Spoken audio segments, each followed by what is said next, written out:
Welcome back to city news. ఈ రోజు నాంచర్పేటలో వేంచేసి ఉన్న శ్రీ లక్ష్మీ నరసింహస్వామి వారి వార్షిక కళ్యాణోత్సవం అత్యంత వైభవంగా జరిగింది. అనంతరం అనేక వేల మందికి అన్నప్రసాద వితరణ జరిగింది. భక్తులు వేల మంది స్వామివారి కళ్యాణాన్ని తిలకించి ప్రసాదాన్ని స్వీకరించి స్వామి కృపకు పాత్రులయ్యారు.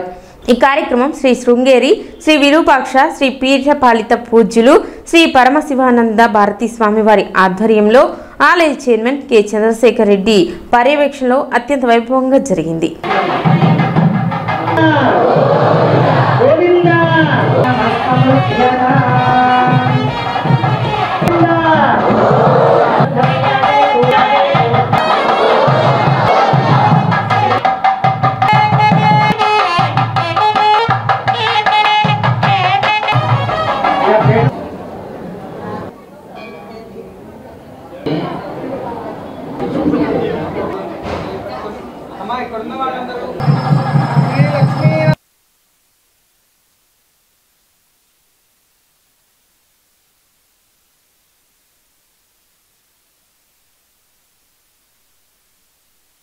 లక్ష్మీ నరసింహస్వామి వారు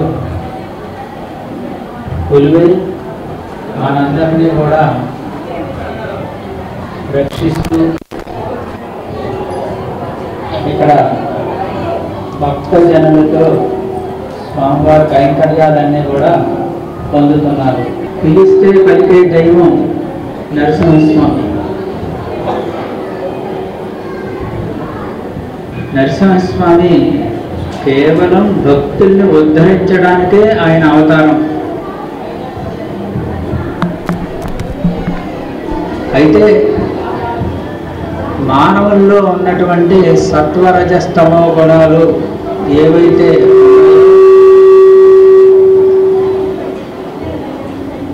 రజోతమో గుణాల ద్వారా ఉద్భవించినటువంటి రాక్షస జాతిలో పుట్టినటువంటి హిరణ్యాక్షుడు హిరణ్యకశిపులను ఉన్నారు. వాళ్ళిద్దరు అన్నదమ్ములు.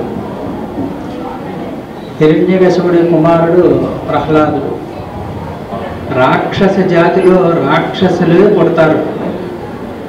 మరి అట్లాంటిది ప్రహ్లాదుడైనటువంటి భక్తుడు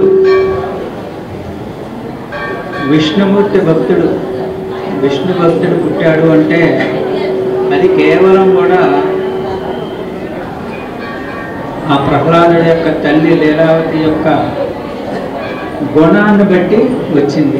లక్ష్మీ నరసింహస్వామి అభయ వీరాంజనేయ స్వామి వారి దేవాలయంలో స్వామివారి యొక్క వార్షిక బ్రహ్మోత్సవ కళ్యాణం అత్యంత వైభవంగా కన్నుల పండుగగా జరిగింది.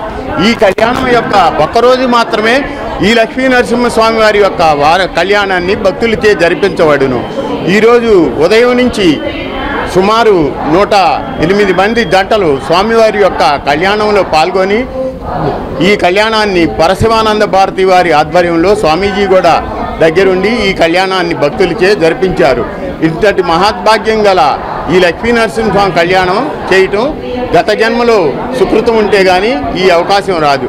అలాగే ఈ తెనాల్లో నాదరపేటలోని ఈ లక్ష్మీ నరసింహస్వామి వారి దేవాలయం సుమారు 1906 సంవత్సరంలో ఈ దేవాలయం ఏర్పాటు అయినది. సుమారు 122 సంవత్సరాల చరిత్ర గల ఈ లక్ష్మీ నరసింహస్వామి వారి దేవాలయం ఈ 126 సంవత్సరాల నుండి ప్రతిరోజు ఉదయం 6 గంటల నుండి 11 గంటల వరకు, సాయంకాలం 6 గంటల నుంచి 8 గంటల వరకు స్వామివారికి విశేషమైన పూజలు అలంకారాలు జరుగును.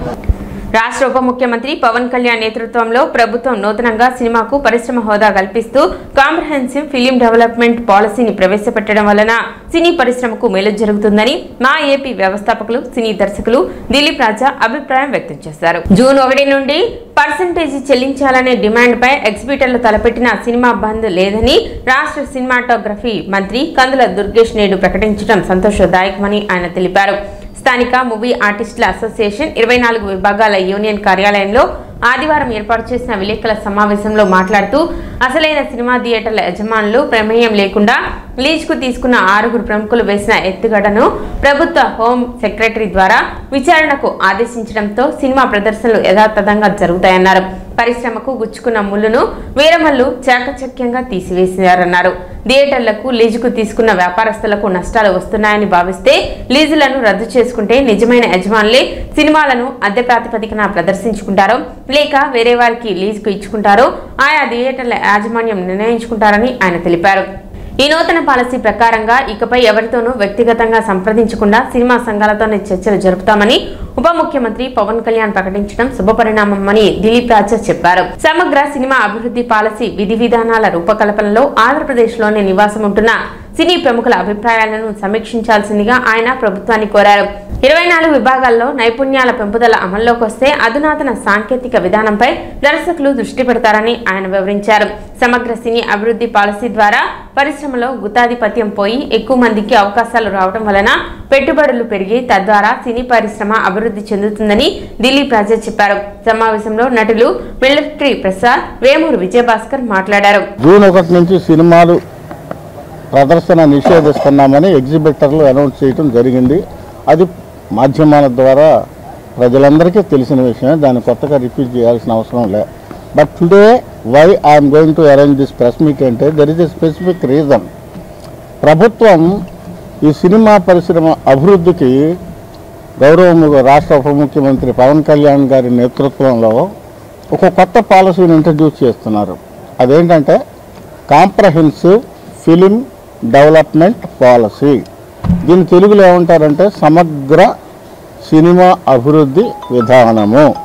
జూన్ 1 నుంచి సినిమాలు ఆగటం లేదు.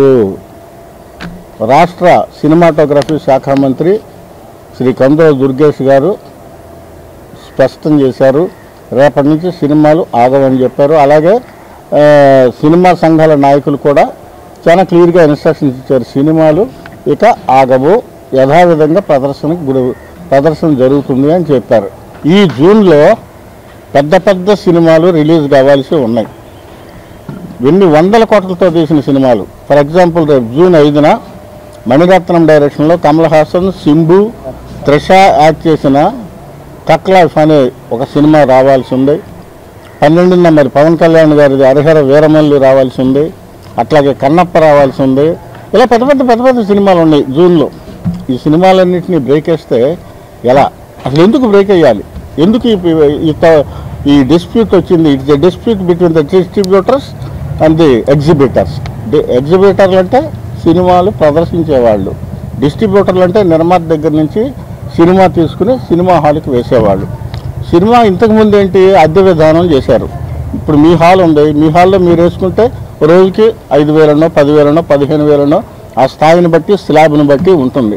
ఇప్పుడు వీళ్ళు ఏమన్నారు, ఎగ్జిబిటర్లు యూనియన్స్ ఎగ్జిబిటర్లు అట్లా కాదు, సినిమాలో పెట్టుబడి మాకు షేర్ ఇవ్వాలి అని చెప్పని అన్నారు.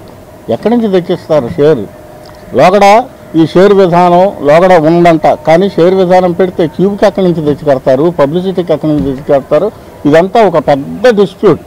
ఉప ముఖ్యమంత్రి గారి దృష్టికి తీసుకెళ్ళడం జరిగింది. మరి అలాగే సినిమాటోగ్రఫీ మంత్రి కందుల దుర్గేష్ గారి దృష్టి కూడా నేను తీసుకెళ్ళడం జరిగింది. అయితే in spite of all these efforts government has taken very good and very stern decision. సినిమాని ఏ విధంగా డెవలప్ చేయాలన్న విధానం మీద కాంప్రహెన్సివ్ ఫిలిం డెవలప్మెంట్ పాలసీని శ్రీకారం చుట్టారు. దీనివల్ల ఏంటి ఉపయోగం అంటే ఇక వ్యక్తిగత సంప్రదింపులు జరగవు. ఎవరితో చర్చలు ఉంటాయంటే సినిమాకు సంబంధించిన యూనియన్ ప్రతినిధులతో మాత్రమే చర్చలు ఉంటాయి, కానీ వ్యక్తిగత చర్చలు లేవని పవన్ కళ్యాణ్ గారు చాలా స్పష్టం చేశారు. మాయాబజార్లో రమణారెడ్డి తుష్టయం అనమంటాడు. అలాగే మన సినిమా తెలుగు సినిమాకు వచ్చిన దరిద్రం ఏంటంటే ఇవాళ ఎవరైతే బడా ఉన్నారో వాళ్ళంతా కింద నుంచి పైకి వచ్చిన వాళ్ళు, ఎవరు కోట్లు ఉండి 100 ఎకరాలు ఉన్నవాళ్ళు కాదు. కానీ వాళ్ళకి కింద వాళ్ళ కష్టాలు తెలియట్లా, వాళ్ళ వరకు వాళ్ళు సంపాదించుకోవడమే తప్ప.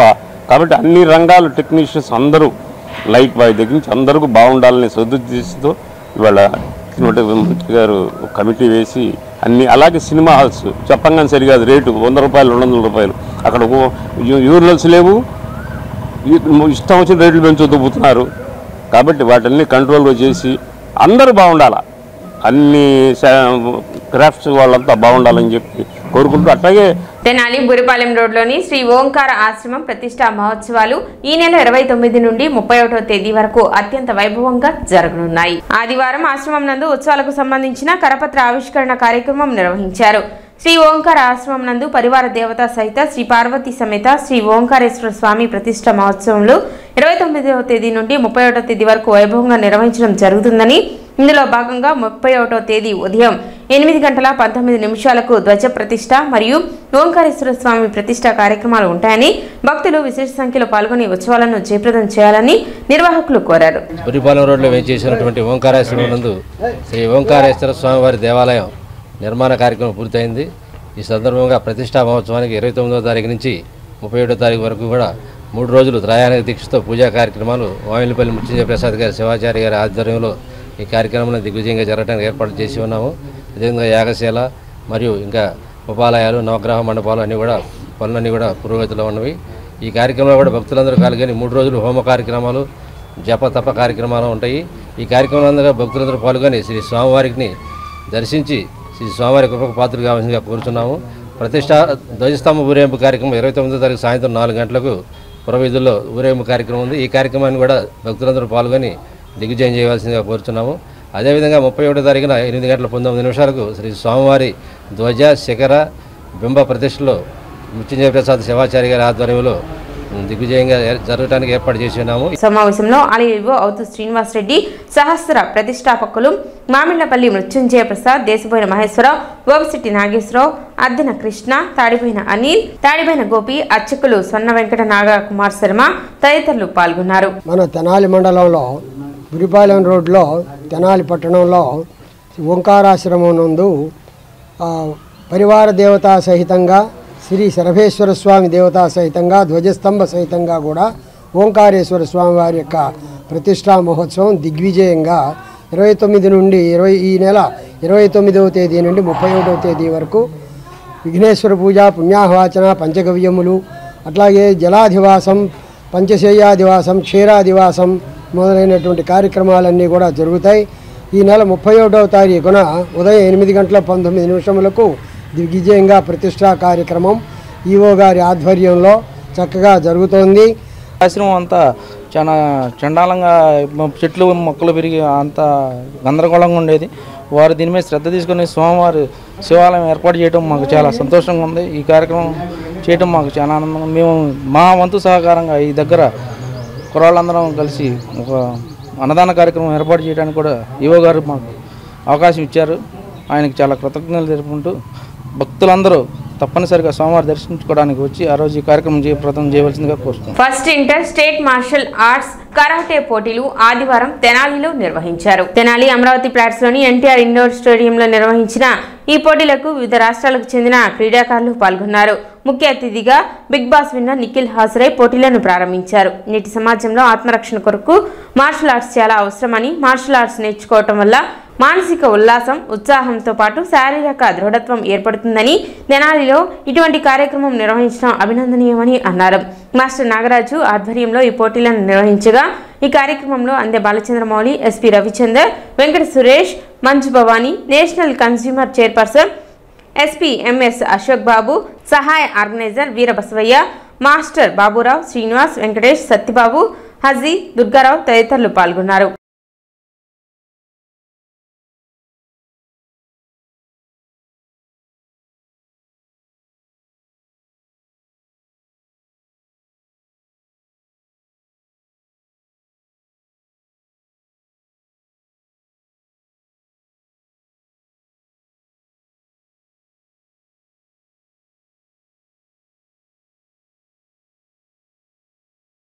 మొట్టమొదటి inter state open martial arts ఛాంపియన్షిప్ని ఈరోజు ఎన్టీఆర్ స్టేడియం తెనాలిలో నిర్వహిస్తూ ఉన్నారు. ఈ యొక్క ఛాంపియన్షిప్కి చీఫ్ ఆర్గనైజర్గా నాగరాజు భట్టు గారు ఈ యొక్క కార్యక్రమం నిర్వహిస్తూ ఉన్నారు. ఈ యొక్క కార్యక్రమానికి 3 రాష్ట్రాల నుంచి, తెలంగాణ, ఆంధ్రప్రదేశ్, చెన్నై రాష్ట్రాల నుంచి దాదాపుగా 600 పై విద్యార్థులు ఈ పోటీలో పాల్గొనడం జరిగింది. ఈ పోటీలు సాయంకాలం వరకు కొనసాగడం జరుగుతుంది. ఈ యొక్క ఈవెంట్లో కథ, కుమితి, టీమ్ కథ మరియు వెపన్స్ డెమోన్స్ట్రేషన్తో పాటు వివిధ కేటగిరీల్లో ఏజ్ అండర్ 14 ఇయర్స్, -12 ఇయర్స్, +16, అదేవిధంగా సీనియర్స్ 21 ఏజ్ కేటగిరీలో ఈ యొక్క పోటీలు నిర్వహిస్తారు. గెలుపొందిన విద్యార్థులకు గోల్డ్, సిల్వర్ మరియు బ్రాంజ్ మెడల్స్ తోటి పాటు అదేవిధంగా టీమ్ ట్రోఫీస్ కూడా నిర్వహించడం జరుగుతూ ఉంది. మేము విక్టరీ షోటాకాన్ నుంచి ఒక ఛాంపియన్షిప్ని ఇక్కడ నిర్వహిస్తూ ఉన్నాం. చాలా ధన్యవాదాలు. ఇక్కడికి పార్టిసిపేట్ చేసిన మాస్టర్స్కి, వారి పిల్లలకు, అదేవిధంగా తల్లిదండ్రులకు మాకు ప్రత్యేకమైన ధన్యవాదాలు తెలుపుతూ సాయంత్రం వరకు మేము వచ్చాక రిజల్ట్స్ కూడా పంపించడం జరుగుతూ ఉంది. సిటీ న్యూస్ ముగించే ముందు ముఖ్యాంశాలు మరోసారి.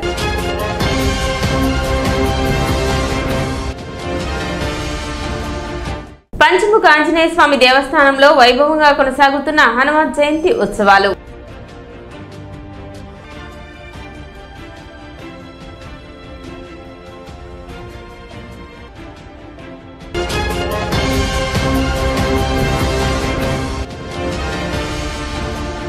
కోవిడ్ పట్ల ప్రజలు అప్రమత్తంగా ఉండాలి. తెనాలి నియోజకవర్గ Congress party in charge doctor Chandu Sambasivudu విజ్ఞప్తి.